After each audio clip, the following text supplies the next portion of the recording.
اللہ کے حبیب صلی اللہ علیہ وسلم نے یہ بھی فرمایا قیامت کے قریب دریائے فرات میں سونے کا پہاڑ نکلے گا.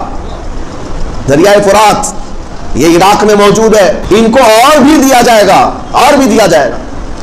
حدیث پاک میں کہ دریائے فرات سے سونے کا پہاڑ ظاہر ہوگا. یہ وہی زمانہ ہے جس کو میں کہہ رہا ہوں کہ برائیوں سے روکنا تو ختم, انہوں نے برائیوں کو نیکیاں سمجھنا شروع کر دیا.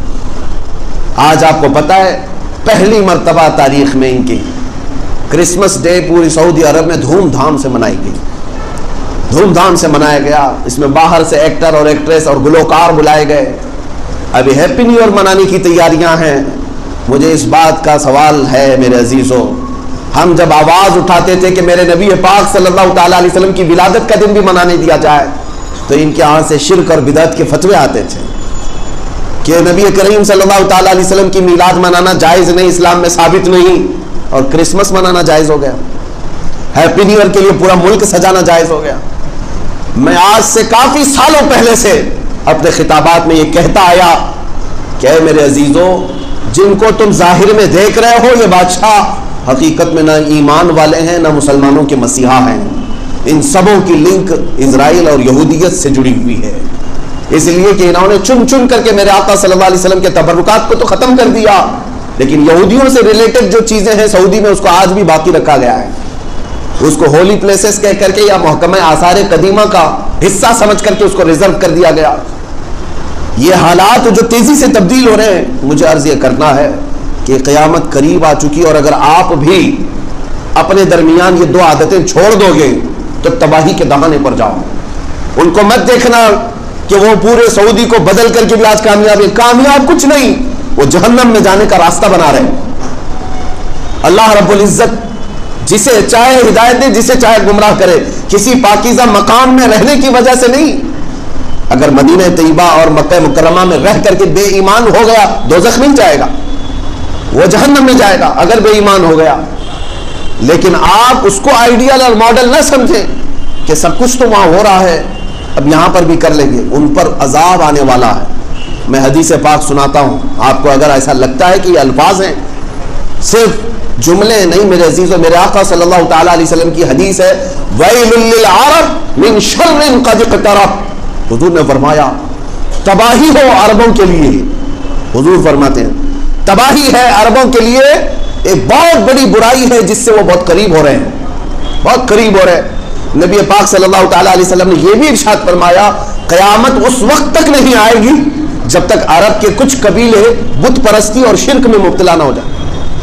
کچھ قبیلے ایسے ہوں گے جو بت پرستی کریں گے اور شرک میں مبتلا ہو جائیں.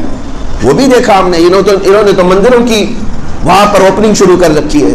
کون کرے گا اس میں پوجا پاٹ, کون کرے گا؟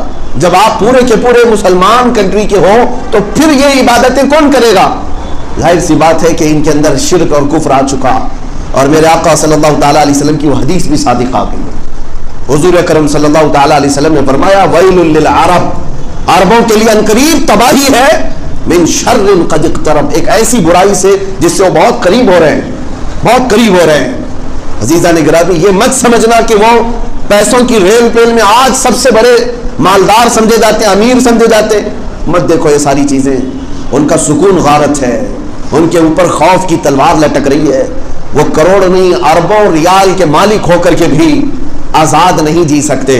لیکن آپ خیر منائیں اور آپ فخر کریں کہ کچھ نہ ہو کر کے بھی سینہ تان کر زمین پر چل سکتے ہیں, اس لیے کہ اللہ نے آپ کو ایمان کی دولت عطا کی. ایمان کی دولت ہے جو تمہیں سکون سے سونے بھی دیتی ہے, تم اپنے بستروں پر آرام کرتے ہو, اس لیے کہ ایمان ہے قلب میں, اور رسول پاک صلی اللہ تعالیٰ علیہ وسلم سے محبت ہے, وفاداری ہے. ہم غداری نہیں کرتے حضور اکرم صلی اللہ علیہ وسلم سے. یہ اس بات کا اتنا احساس بھی تمہارے اندر جو ہے, یہ سب سے بڑی دولت ہے, سب سے بڑی دولت ہے. ان ظالموں نے امر بالمعروف نہی عن المنکر کو پورے طور پر ختم کر دیا, اور اگر آپ بھی یہ دو چیزیں اپنے قوم سے نکال دیں گے تو اسی تباہی کی طرف آپ بھی جائیں گے, اس بربادی کی طرف آپ جائیں گے. میں آپ کو بتاؤں, آج آپ اتنا ہی دیکھ رہے ہیں نا کہ پیٹرول ہے ان کے پاس, ڈیزل ہے ان کے پاس, سب کچھ ہے, اور پیسہ ہی پیسہ ہے, پیسہ ہی پیسہ ہے. سارے لوگ یہ سمجھ رہے ہیں عرب میں جانا چاہیے, انہی کے پاس تو سب پیسہ ہے, ان کو صاف زمین پھاڑ کر کے دیا جا رہا ہے. اتنا ہی نہیں, اور بھی میرے آقا نے فرمایا ہے, اتنا ہی نہیں, صرف پیٹرول ڈیزل ہی نہیں ملا ان کو, گیس. اللہ اللہ کے حبیب صلی اللہ علیہ وسلم نے یہ بھی فرمایا قیامت کے قریب دریائے فرات میں سونے کا پہاڑ نکلے گا.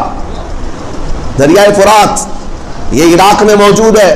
آج جہاں قتل و غارت ہے, نہتے لوگ ہیں, غریب ہیں, ان کے پاس بھی پیٹرول کی بہت بڑی قیمت موجود ہے, لیکن سب امریکہ چوس رہا ہے, کھا رہا ہے. ان کو اور بھی دیا جائے گا, اور بھی دیا جائے گا. حدیث پاک میں کہ دریائے فرات سے سونے کا پہاڑ ظاہر ہوگا, لیکن ساتھ میں میرے آقا نے فرمایا, حضور صلی اللہ علیہ وسلم فرماتے ہیں اگر تم میں سے کوئی زندہ رہے اس وقت تک تو خبردار اس سے ایک ذرہ بھی نہ لینا, اس سے ایک ذرہ بھی نہ لینا. جو لینے جائے گا وہ تباہ و برباد ہو جائے گا. جو بھی وہاں پر لالچ میں ارے پہاڑ ہے تو ہم بھی تھوڑا کچھ خرچ کر کے لے کے آ جائیں, ایمان بھی جا سکتا ہے اور تم تباہ و برباد بھی ہو سکتے ہو اور اللہ کے عذاب میں گرفتار بھی ہو سکتے ہو. جب نبی پاک صلی اللہ تعالیٰ علیہ وسلم نے یہ بشارتیں دی ہیں, اس سے بھی بڑے پیسے ان کے پاس آئیں گے, اس سے بھی بڑا مال آئے گا, لیکن آئیڈیل تمہارے لیے یہ لوگ نہیں ہیں. تمہارے لیے آئیڈیل رسول اللہ کی ذات اور ان کے فرزان صحابہ کی ذات ہے. انہیں دیکھیں ہم اپنی زندگی گزارے ہیں.